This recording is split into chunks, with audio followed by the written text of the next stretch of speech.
ഉൽപ്പത്തി 38 അധ്യായം. യൂദായും താമാറും. അക്കാലത്ത് യൂദാ തന്റെ സഹോദരന്മാരെ വിട്ട് ഹീറ എന്നു പേരായ ഒരു അദുല്ലാംകാരന്റെ അടുത്തേക്ക് പോയി. അവിടെ അവൻ ഷൂവ എന്നു പേരായ ഒരു കാനാൻകാരന്റെ മകളെ കണ്ടു. അവളെ ഭാര്യയായി സ്വീകരിച്ച് അവളോട് ചേർന്നു. അവൾ ഗർഭം ധരിച്ച് ഒരു പുത്രനെ പ്രസവിച്ചു. യൂദാ അവന് ഏർ എന്നു പേരിട്ടു. അവൾ വീണ്ടും ഗർഭം ധരിച്ച് ഒരു പുത്രനെ പ്രസവിച്ചു. അവനെ അവൾ ഓനാൻ എന്ന് വിളിച്ചു. അവൾ വീണ്ടും ഗർഭിണിയാവുകയും ഒരു മകനെ പ്രസവിക്കുകയും ചെയ്തു. അവനെ അവൾ ഷേല എന്ന് വിളിച്ചു. അവൻ ജനിക്കുമ്പോൾ യൂദാ കെസീബിലായിരുന്നു. തന്റെ കടിഞ്ഞൂൽ പുത്രനായ ഏറിന് യൂദാ ഒരു ഭാര്യയെ തിരഞ്ഞെടുത്തു. അവളുടെ പേർ താമാർ എന്നായിരുന്നു. എന്നാൽ യൂദായുടെ കടിഞ്ഞൂൽ പുത്രനായ ഏർ കർത്താവിന്റെ മുൻപിൽ ദുഷിച്ചവനായിരുന്നു. കർത്താവ് അവനെ മരണത്തിനിരയാക്കി. അപ്പോൾ യൂദാ ഓനാനെ വിളിച്ചു പറഞ്ഞു, നിന്റെ സഹോദരന്റെ ഭാര്യയെ വിവാഹം ചെയ്ത് സഹോദരനു വേണ്ടി സന്താനങ്ങളെ ജനിപ്പിക്കുക. സന്തതി തന്റേതായിരിക്കില്ലെന്ന് അറിയാമായിരുന്ന ഓനാൻ തന്റെ സഹോദരനു വേണ്ടി സന്താനങ്ങളെ ഉൽപ്പാദിപ്പിക്കാതിരിക്കാൻ സഹോദര ഭാര്യയുമായി ചേർന്നപ്പോൾ ബീജം നിലത്തു വീഴ്ത്തിക്കളഞ്ഞു.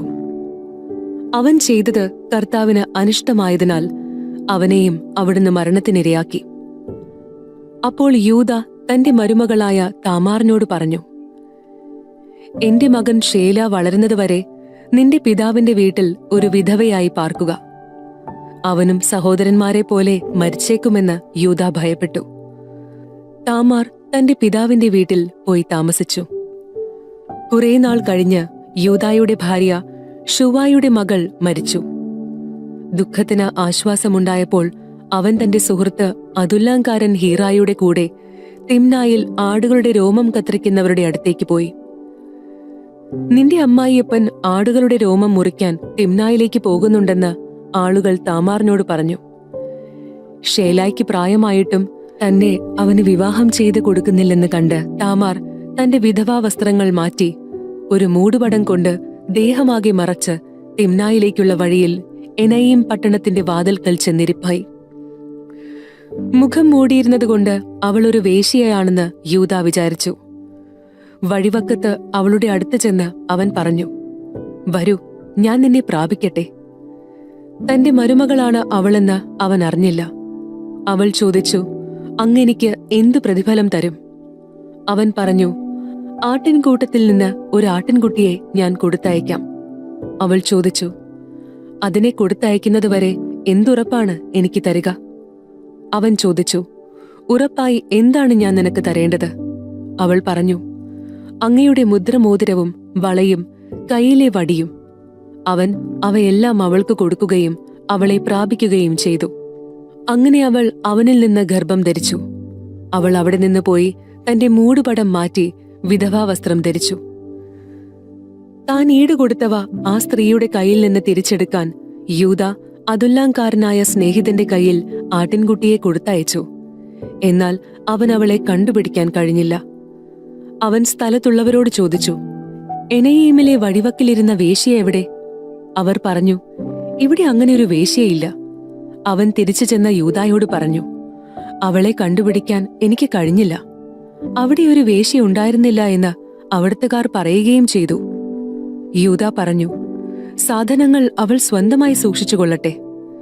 നമ്മെ ആരും പരിഹസിക്കരുതല്ലോ. ഞാൻ ആട്ടിൻകുട്ടിയെ കൊടുത്തയച്ചു, എന്നാൽ നിനക്കവളെ കണ്ടുപിടിക്കാൻ കഴിഞ്ഞില്ല. ഏതാണ്ട് 3 മാസം കഴിഞ്ഞപ്പോൾ തന്റെ മരുമകളായ താമാർ വേശ്യാവൃത്തി നടത്തിയെന്നും അവളിപ്പോൾ ഗർഭിണിയാണെന്നും യൂദാ കേട്ടു. അവൻ പറഞ്ഞു, അവളെ പുറത്തിറക്കി ചുട്ടുകളയുക.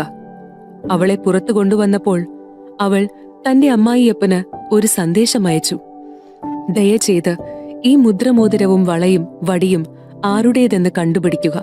ഇവയുടെ ഉടമസ്ഥനിൽ നിന്നാണ് ഞാൻ ഗർഭിണിയായത്. അവ തന്റേതാണെന്ന് യൂദാ സമ്മതിച്ചു.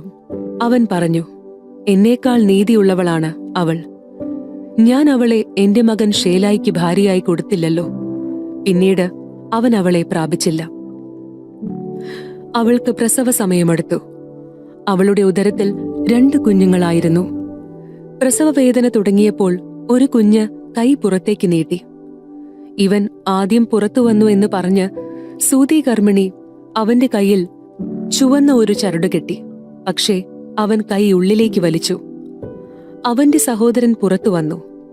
നീ തന്നെത്താൻ പുറത്തേക്ക് വഴിയുണ്ടാക്കിയല്ലോ എന്ന് പറഞ്ഞ് അവൾ അവനെ പേരസ് എന്ന് വിളിച്ചു. പിന്നീട് കൈയിൽ ചുവന്ന ചരടുമായി അവന്റെ സഹോദരൻ പുറത്തു വന്നു. അവന് സേറഹ് എന്ന് പേരിട്ടു.